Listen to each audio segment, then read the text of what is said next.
لشيخ واعز صوفي لمولا من كنارقرم پیاڵەی مەی بەیادی دیدەی مەستی نیگارەگرم لە شەوقی بەژن و باڵای تۆیە ئەی شەڵخی پەری پەیکەر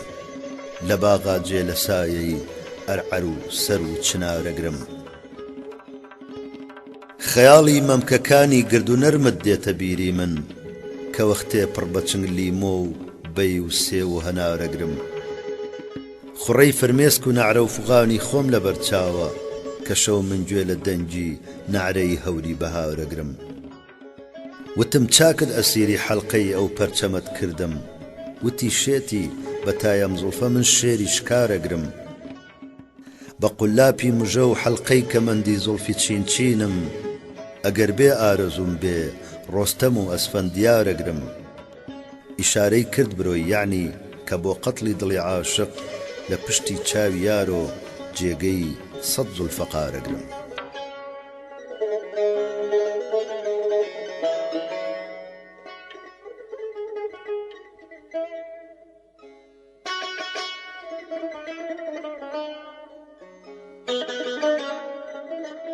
بەیادی چاوەکانت دایما من مەست و حەیرانم لە عەشقی قامەتت قوربان وەکو زوڵفت پەرێشانم ئەوەندە من لە هیجری وەسڵی تۆ زاری ئەەکەم جانا وەکو داوێنی ئەڵوەن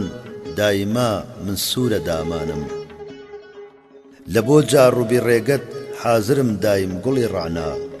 بە گۆزەی پڕ لە ئاوی دیدە و دوو گستی مژگانم سەلیبی زڵفی تۆم خستۆتە گردن بووم بە نەسرانی ئیتر قوربان بکە ڕەحمێ نە دینممە نە ئیمانم ئەوەند ئەحمەد کە مەدحی ڕووی تۆی کرد و شێت و ڕیسوا بوو بە خەلاقی زەمین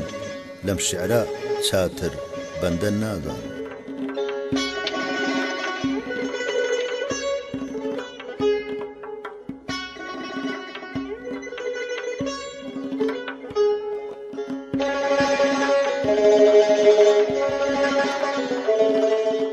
خەیاڵم وایە خەڵقە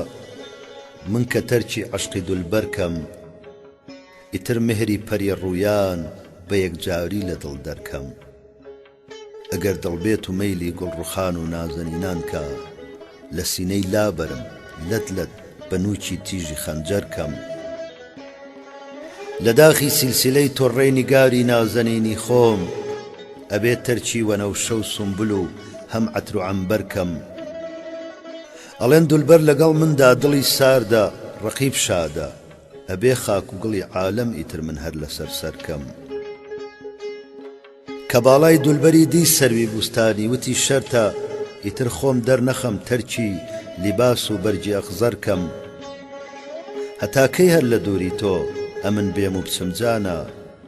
بە بێسوود بۆچ نیگەهبانی گوڵ و گوڵزاری بێبەرکەم ئەگەر شەو سەر لەسەر خشتێ بکەم باکم نییە چونکە بە ئاوی دیدە ئومێدم وەهایە با لەشم تەڕکەم وتی عاشق دەست بۆچی لە زوڵفم بەرەدەیەم شەو وتم تاکەی ڕەفیقی عەقرەبی جەڕا و ئەژدەرکەم ئەگەر بێ ماچی لێوی دولبەرت تۆ دەستکەوێ ئەحمەد حەرام بێگەری تریادی بەهشت و حەوزی کەوسەرکەم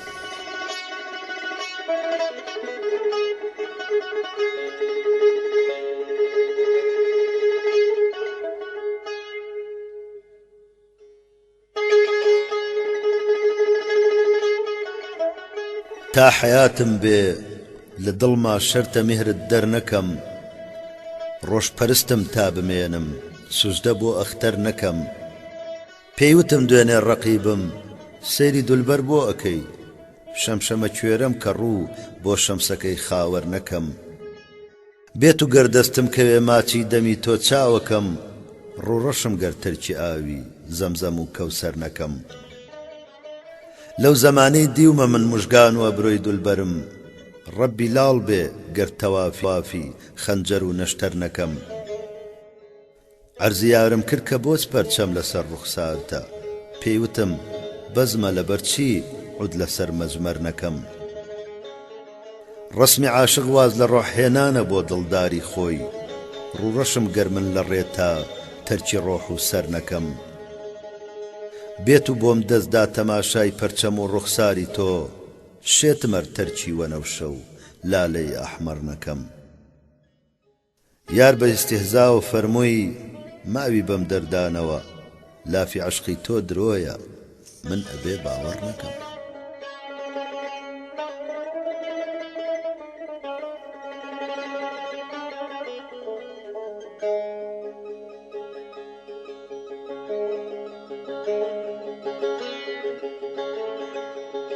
مەکەن منعم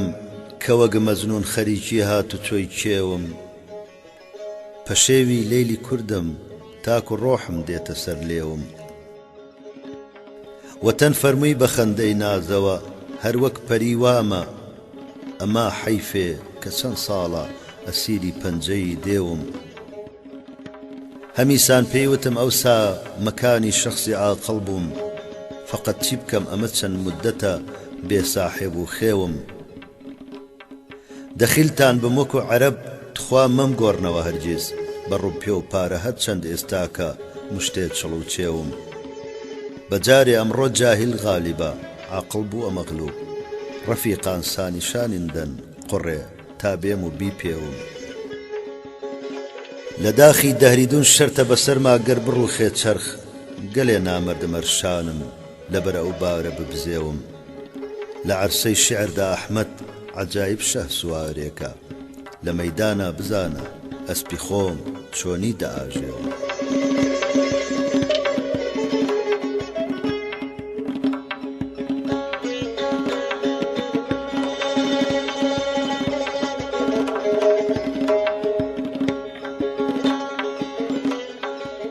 من سیا ڕۆژی دوو زوڵفی هەر وەکو زوناری تۆم قڕ بەسەر دڵپڕ لە خوێنی لێوی وەک گوڵناری تۆم گەر وجودم خەستەیە یا زەردە ڕەنگم چاوەکەم من گرفتاری فسوونی چاوەکەی بیماری تۆم گەر بە قەهرۆ تۆ دەرم کەی سەد کەڕەت لەم قاپیە دەست لە تۆ هەڵناگرم هەر عەبد و خزمەتکاری تۆم نایەڵێ لەو گەنجی حوسن و دولبەرە بەهرەم ببێ دایمە مەشغوڵی دەفعی زوڵفی وەک ڕەشماری تۆم من بە ئومێدی ویساڵی تۆ لە ڕێگەی دوورەوە هاتووم لوتفت ببێ قوربان غەریبی شاری تۆم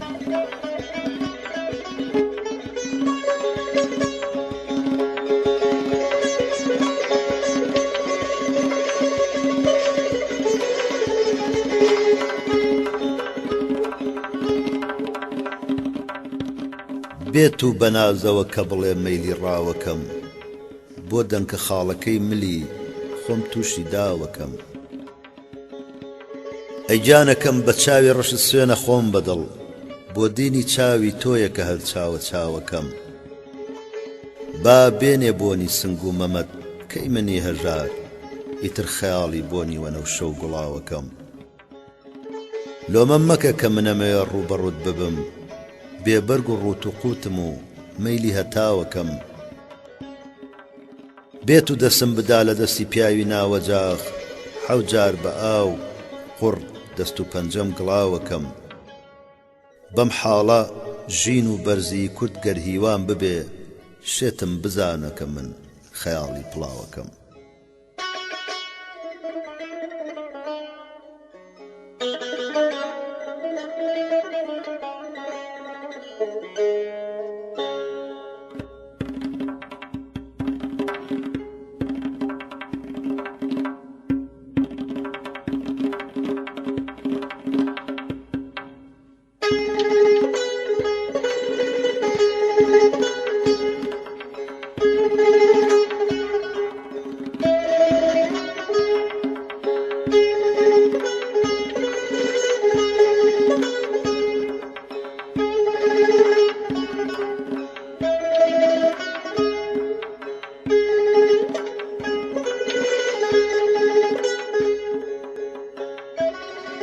لە سایەی ماچی لێوت مەیلی عناب و شەکەر ناکەم کە ڕووی تۆ دەرکەوێ قەدر و لە ڕووی شەمس و قەمەر ناکەم. ئەگەر بێت و گەدایی کۆی دڵدارم بە قیسمەت بێ، بە دڵ یادی شەهەنشاهی و سوپاه و کەڕوفەر ناکەم. خوا بیکە ئەگەر ڕۆژێ قەدەم بێنێتە سەر چاوم، تەنەزول بۆ جەواهیر و سورمە و کوحل البەسەر ناکەم. بە تیغی ئەبروانی خۆی ئیشارەی کرد کە بۆ قەتڵم، لەبەر ئەو مژدە ئەسڵەن مەیلی قەڵغان و سوپەر ناکەم. قەلەندەر مەشرەبی و دێوانەی خۆشە لە دنیادا، بە فەقری خۆم ڕەزام ئەسڵەن خەیالی زی و زەڕ ناکەم. نزیکی پیاوی ئەحمەق باعیسی فەوتانی ئینسانە، هەتا عمرم ببێ قەد من ڕەفیقی پیاوی کەر ناکەم. کە من مائل بەخێرم خێلقەتەن ئەحمەد بە خۆڕایی، وەکو ئینسانی جاهیل مەیلی فتنە و شۆڕ و شەڕ ناکەم.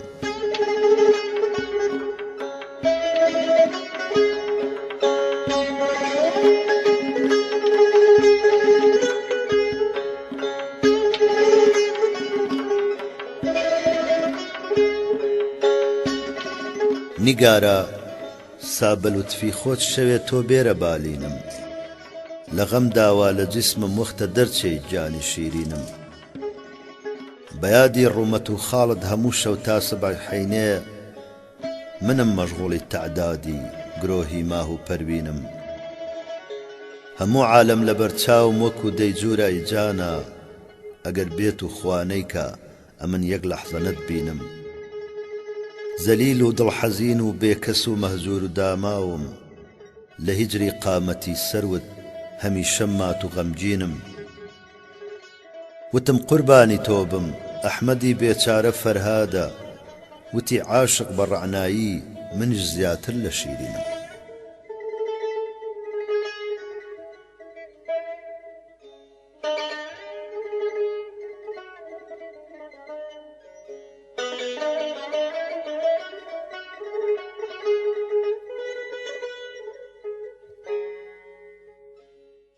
سابێنت خوا ساقی مەی و شیشە و فنجان، ئەم بەزمە معەتەر بکە تۆ وەک گوڵی خەندان. گریانی من و ڕوومەتی تۆ ئەیبەتی ڕەعنا، تەمسیلی یەکەن شەونم و گوڵ سوبحی بەهاران. خۆت شێت کە ئەگەر تالیبی مەسعودی و بەختی، چەند زەحمەتی دی ئادەمی بێچارە لە شەیتان. لەم مانتیقەدا فەرقی نییە ئێستا مساوین،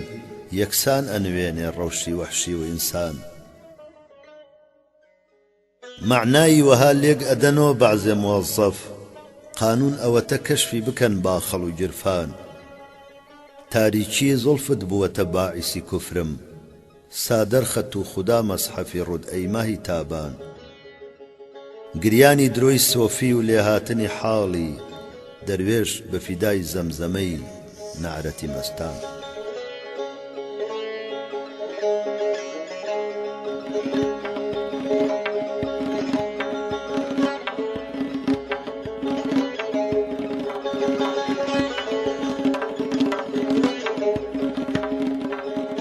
قیامەت هەڵ ئەسێ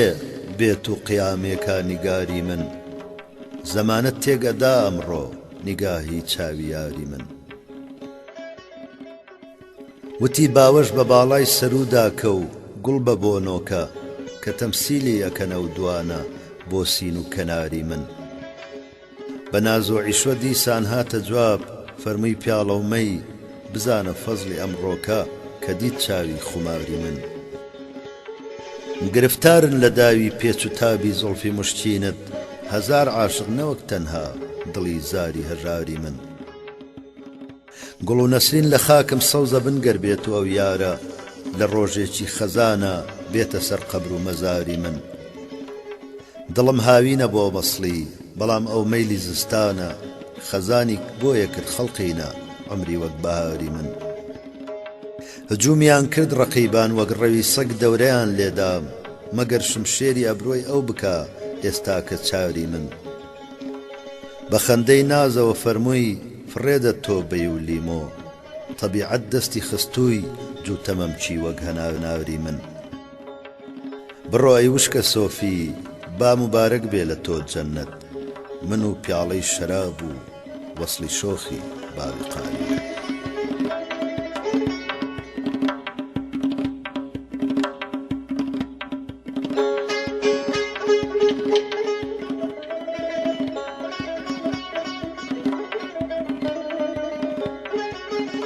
وعدەی فەرموو کە بێتە کولبەی ئەحزانی من بەڵکە ڕۆشن کا دوو چاوم یوسفی کەنعانی من لابەت خوا پرتەوی شەمع و چرا لە مەحفەلە چونکە ئەم شەو هاتە مەجلیس ماهەکەی تابانی من ئەشتی چاوم جاریە دایم لە هیجرەی قامەتت بەڵکو بێتە ناز و لەنجە سەروەکەی بوستانی من سەیری چەند شێتە تەبیبم هەر مداوای منەکە چونکە نازانێ کە ماچی دولبەرە دەرمانی من پێیوتم بەم تیغی ئەبرۆمە سبەینێت کوژم تۆ ئەبێ شاد بی کە بوویتە قۆچەکەی قوربانی من سایەی گوێسووی چلیپات لا بدە جانا لە ڕوود بۆچ بە زوڵمەتدا ئەپۆشی چاوەکەم قورئانی من